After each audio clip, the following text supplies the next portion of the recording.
আজকে আমরা এসেছি হযরত বাইজিদ বোস্তামী রহমাতুল্লাহ আলাইহির মাজার শরীফ।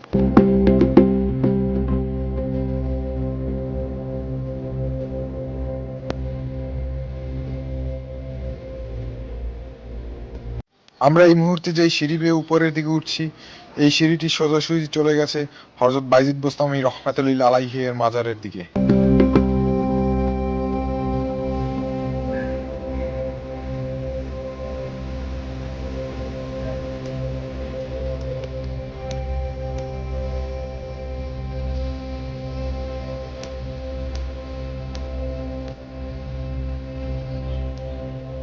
এই জায়গাটিতে ক্যামেরা ব্যবহার করার অনুমতি না থাকায় আপনাদের সরাসরি হযরত বাইজিদ বোস্তামী রহমাতুল্লাহ আলাইহির মাজার দেখাতে পারছি না।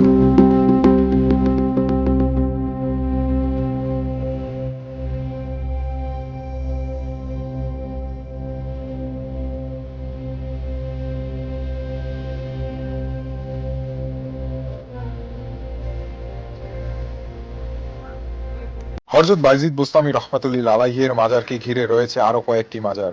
আপনাদের সেগুলোকেও ঘুরে দেখানোর চেষ্টা করব।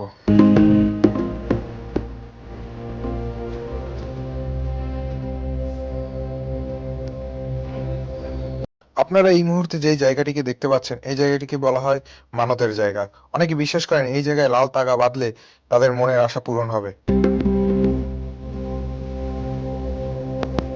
এই মুহূর্তে আমরা চলে এসেছি হযরত বাইজিদ বোস্তামী রহমাতুল্লাহ আলাইহির মাজারের পাশে যে পুকুরটি আছে সেখানে।